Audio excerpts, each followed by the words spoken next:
the ancient tree had been cut down. Together, father and daughter described the horror, the creatures dripping with decay that slithered into bodies stuck between life and death to bolster their ranks. Grandma Margaret confirmed what they all feared. It was the corruption, a cruel entity spoken of only with hushed voices, an ocean of darkness that flowed from the top of Mount Morta. And the Bergsons' duty was to stand against this devouring deluge of death. Kevin was also eager to do his part in the family's fight, especially when his older brother Mark was off somewhere. He was as much a guardian of their mountain home as any of them. She stood. If they were to reach the summit and destroy this evil, as the Bergsons of old had done in the past, they would need the assistance of the sanctuary.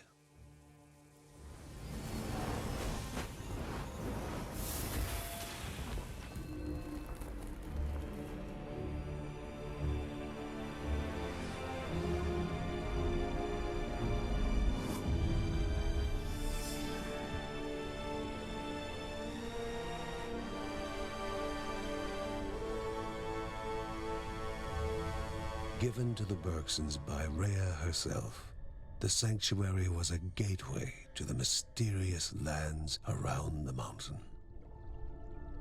Margaret pointed to the huge crystal at the center of the den, revealing their next task: to activate it and open the way to the source of the corruption. And once Rhea's 3 spirits are gathered on the grounds, the only gate to the top of Mount Morta will open in this chamber. By himself, or with the assistance of those who loved him, John needed to gather the 3 spirits from their lands. Without them, he would not be able to stem the flow of the corruption.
A celestial shard, chipped directly from the ancient crystal in the sanctuary.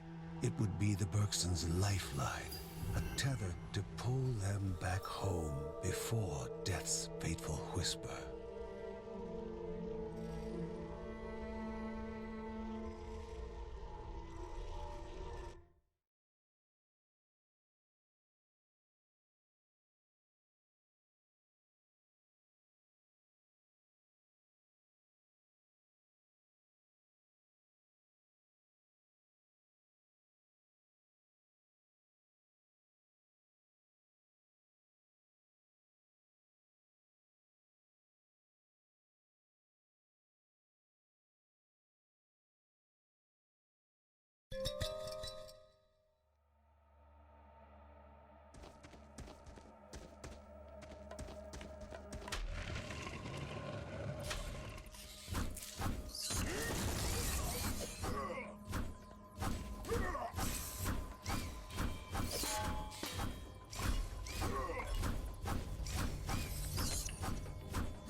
just out of her line of sight.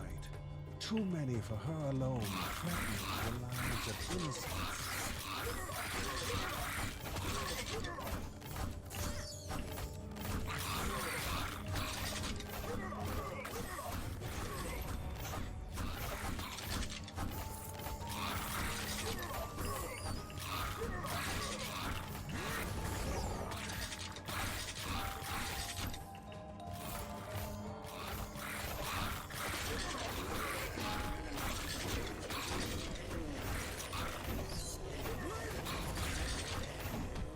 The Bergson began to slip away, wondering if this was death.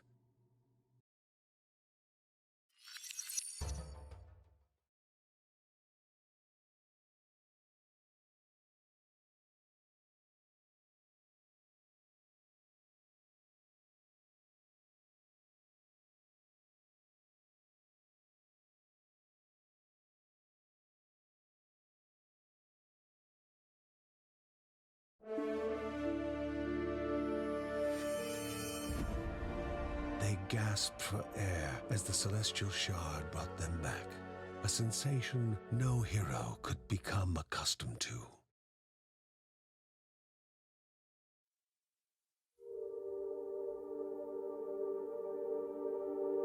As she heard John and Linda describe their foray, thoughts rushed through Margaret's head. The corruption had amplified the creature's wickedness, and no longer were they part of the harmony of the Rhea. With the new threats looming, Margaret asked Ben to prepare his workshop. He would have to take charge of enhancing the warrior family's weapons and armor.